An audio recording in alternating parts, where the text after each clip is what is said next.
Fear did not start with an alarm or a warning message. It started with a silence, one that moved slowly across star systems like a shadow. At first, no one noticed it. A missing cargo ship here, a quiet research station there. It looked normal. Space was always dangerous. Ships disappeared all the time. But then, more outposts went silent. Entire colonies stopped answering calls. Patrol fleets reported strange energy readings in empty sectors. Something was moving through the galaxy, and no one understood what it was. Leaders from different species started holding emergency meetings. Some believed it was a new alien threat. Others thought it was a natural disaster. But one idea scared every ruler, every soldier, and every citizen more than anything else. What if the humans had returned? Across the galaxy, humans were not considered a normal species. They were called Deathworlders, beings born on the most dangerous planet ever recorded. Their home, Earth, was a place where storms could erase cities, animals could kill with one bite, and even the air carried diseases that evolved too quickly. To survive such a world, humans became strong, clever, and almost impossible to defeat. Stories told by ancient travelers described humans lifting things no one else could, fighting enemies stronger than them, and surviving environments that would kill any other species in minutes. Some called humans brave. Others called them dangerous. Most simply feared them. But for more than 100 years, humans had vanished. Their ships faded from trade lanes. Their colonies stopped communicating. For a long time, the galaxy believed humanity was gone forever. Some species were relieved. Some celebrated quietly. And some prayed they would never see a human again. But now, something new was happening. Something that made those old stories return like ghosts. The first sign came from a scout ship near the outer rim. The crew detected a strange shape moving in deep space. It was large, bigger than any ship they had seen. Its metal was rough and scarred, as if it had survived battles so violent no normal ship could remain whole. The scout ship tried to contact it. No response. The silent ship moved past them and vanished into the dark. The scout crew was never seen again. When the report reached the Galactic Council, fear spread quickly. Some leaders refused to believe the rumors. They insisted that humans were extinct. But others remembered the warnings written in their history books. They remembered the times humans fought unstoppable enemies and still survived. They remembered the stories of human rage, human courage, and human revenge. What if the humans were not extinct? What if they were coming back? More strange events followed. A mining station found huge tracks burned into an asteroid surface, marks from engines no known species used. A colony recorded a massive energy spike before all its lights went out forever. Deep space telescopes saw shadows moving in areas where there should have been nothing. The fear grew. A message spread across trading hubs, spaceports, and military bases. Something is coming from the dark sector. The dark sector was a region of space no one entered willingly. It was filled with storms, rogue asteroids, and broken ships from past wars. Only one species had ever built engines strong enough to survive that area. Humans. Now ships close to the dark sector reported hearing deep, heavy vibrations, like engines waking up after a long sleep. But the most terrifying thing was that these engines emitted an old signature, one that had been lost for a century. Earth's energy code. The galaxy froze. Every species, whether strong or weak, rich or poor, knew what that meant. Humanity was moving again. And if humans were returning, they must have a reason. Some believed the humans were angry. Some believed they were coming for revenge. Some believed they were coming to take back something stolen long ago. No one knew the truth. But one fact was clear. No species felt safe anymore. As the fear spread, communication networks filled with panic. Ships refused to travel alone. Armies prepared their defenses. Civilizations that once fought each other now stood side by side, united by one terrifying thought. If the Deathworlders have returned, nothing in the galaxy can stop them. It was the beginning of a fear so powerful, even the stars felt smaller. The galaxy expected chaos. They expected a monster, a storm, or some unknown horror creeping out from the dark.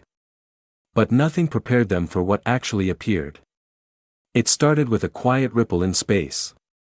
Sensors picked it up first, small waves of warped gravity, as if something enormous was pushing through invisible walls. The waves grew stronger. Space stations felt their metal frames shake. Entire moons vibrated. Then the ripple split open. From the crack in space, a shadow emerged. At first it looked like a mountain drifting in the void. But as it came closer, the truth became clear.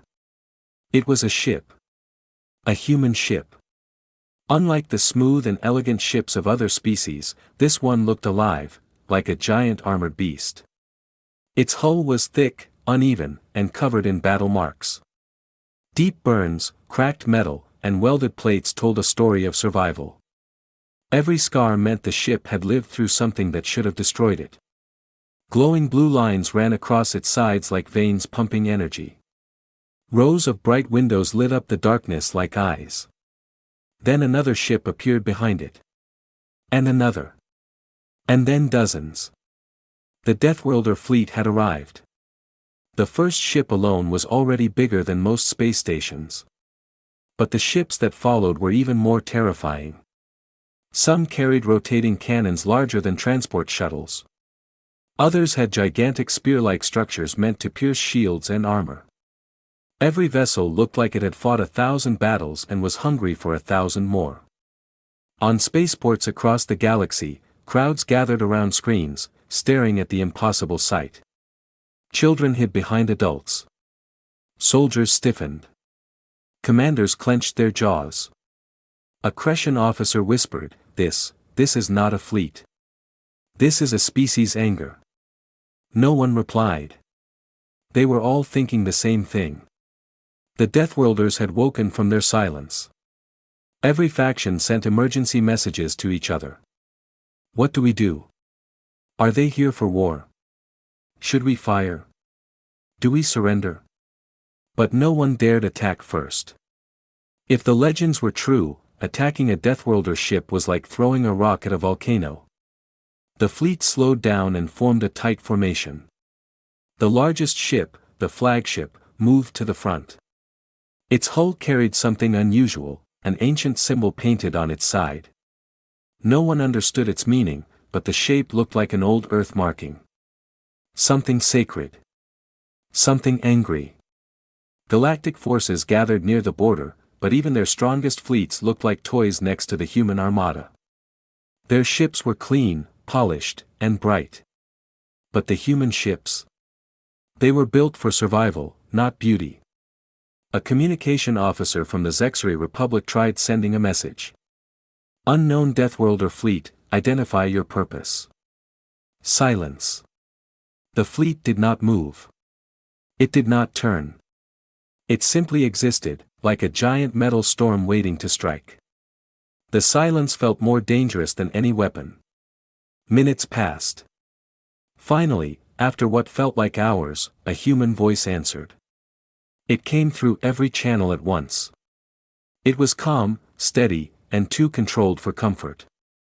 "This is Commander Hale of the Deathworlder Fleet. We are here for our people." Those words spread across space like lightning.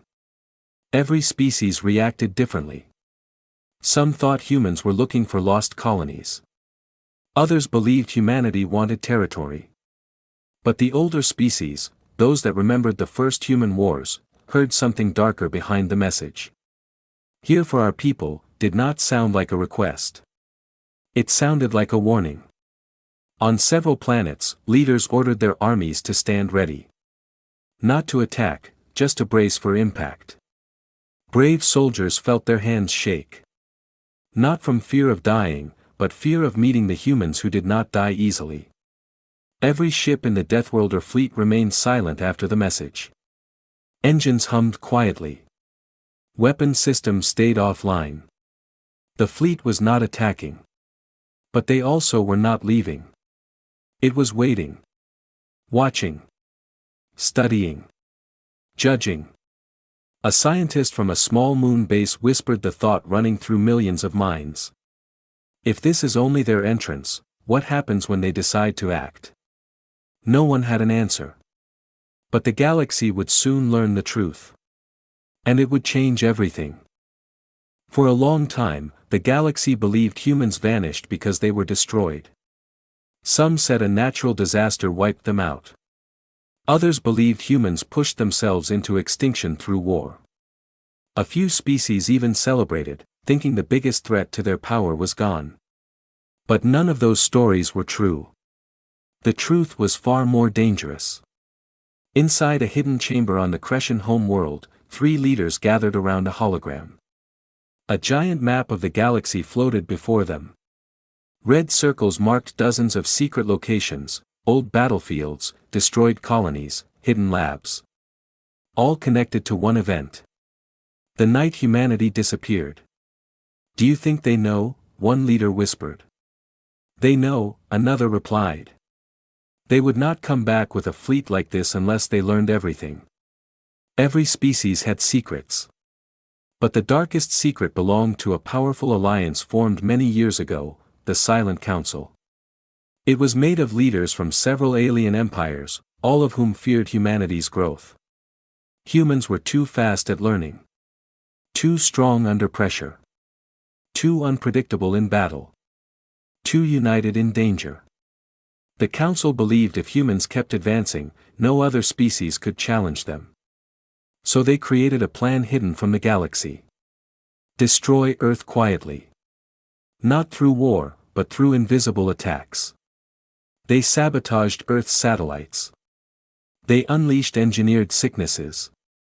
They blocked trade so humans starved. They sent agents to weaken human governments. Humans resisted, fought, and rebuilt, until one final blow struck, a targeted supervirus. It spread fast and silent. The death toll was brutal. Earth fell into silence. The Council celebrated. They believed the human race was finally gone. But they made one fatal mistake. Humans did not die. They adapted. Hidden under Earth's ruined cities, deep inside bunkers and abandoned mines, millions survived. It took decades, but humans slowly rebuilt themselves, stronger, harder, and more determined than ever before. And they wanted answers. So they created something the galaxy never expected. The Deathworlder Fleet. It was not built for colonization or exploration. It was built for justice. Back in space, near the border, alien patrol fleets watched the human ships move into formation. Engines glowed like blue fire. The ships looked older than the galaxy itself, yet stronger than anything modern empires had built. A single message from the humans unlocked the truth in the minds of every species who knew the old stories. We are here for our people. Humanity was not here to attack. They were here to uncover what happened to Earth, to expose every species that betrayed them. And the Silent Council knew their time was running out. On the Tekrani moon, an old scientist reviewed the ancient logs. His hands shook as he watched the recordings. The truth was worse than anything he remembered. Scenes of Earth collapsing. Human children coughing in dark shelters. Cities burning without warning. Ships exploding before they launched. He whispered, "We hid this too long, and now the Deathworlders will show everyone." In another part of the galaxy, a small farming planet picked up the human fleet's transmissions. Families gathered around a projector, confused but fearful. Some of them had old stories from grandparents who once traded with humans, stories that said humans were honorable but dangerously brave. "They will not attack us," an elder said. "But they will punish those who hurt them." Back aboard the Deathworlder flagship, Commander Hale stood in the center of a dark command room. Blue screens floated in the air, each showing a different star system connected to humanity's past. Dozens of officers stood silently behind him, waiting for orders. Hale looked older than most humans. His face carried scars that told stories of battles no alien had ever seen. His voice was low, calm, and heavy with memory. "We trusted the galaxy once," he said softly. "And they answered with betrayal. Now we return, not for war, but for truth. And if truth brings war, then so be it." The officers saluted. The fleet engines roared alive. Every sensor across the galaxy lit up with alerts. Warnings spread like wildfire. The Deathworlders are advancing. The Silent Council panicked. The galaxy trembled. Every empire that once mocked humanity now held its breath. Because the humans were not just returning. They were coming with purpose. The galaxy watched the Deathworlder fleet move in complete silence. Not a single engine flared too brightly, not a single weapon powered up. Yet every species felt the same pressure, like standing before a sleeping giant that could wake at any moment. On hundreds of planets, broadcasts showed the same image. The massive human flagship drifting slowly toward the center of the star system. It was not a ship anymore. It was a symbol. A reminder. A warning. Inside the Galactic Council chamber, leaders from more than 40 species sat trembling. Some tried to look brave, but their hands shook. Others whispered prayers from ancient traditions. One Crescent minister finally said what everyone felt. "We cannot stop them. We can only hope they speak before they strike." As if the universe heard the words, something changed. The human flagship began to glow. Blue light spread across its hull, forming long lines like ancient tribal marks awakening after centuries of sleep. The brightness grew stronger, shining across space like a beacon. Then, the communication request came. Every screen across the galaxy flashed the same message. "Transmission incoming. Origin, Deathworlder Fleet." Every leader froze. Every citizen stopped moving. Every soldier held their breath. When the signal connected, a human commander appeared, not wearing armor, not holding weapons, but standing tall with a calm face that carried too many memories. It was Commander Hale. His eyes looked tired but sharp. His uniform was simple. His voice did not shake when he spoke. "To all species of the galaxy. We are humanity, once believed lost." The chamber went silent. Millions across the galaxy leaned closer to screens. Hale continued. "We did not come for war. We came for truth."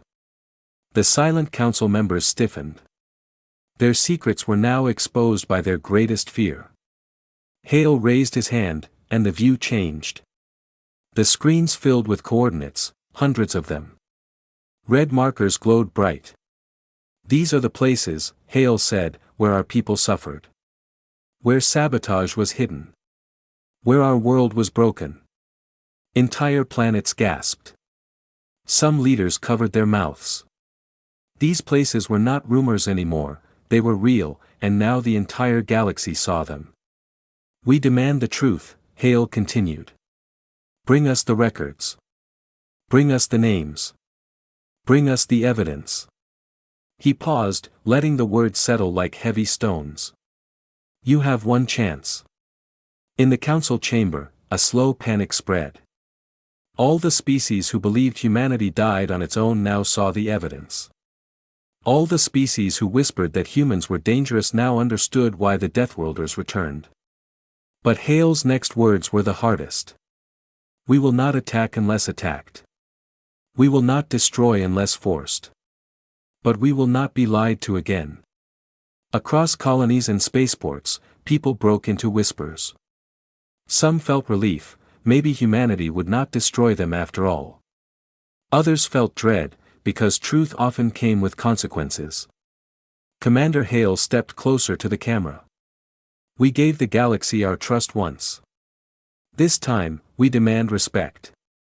Then something unexpected happened. The flagship turned, revealing a massive symbol on its side, an ancient Earth emblem surrounded by glowing blue circles. A message appeared under it, translated automatically into every known language. For those we lost. For those we protect. For those who will never be forgotten. Silence spread across the galaxy again, but this time, it felt different. Not just fear. Not just shock. Responsibility. The human fleet began to move, not toward planets but toward each of the red-marked locations. Their engines ignited with a quiet rumble that felt like thunder before a storm. On the Zexari homeworld, a young officer whispered. "They are not destroying anything." A scientist replied. "Not yet." A leader finished the thought in his mind. "But they will if the truth is denied." Commanders across alien fleets received new orders.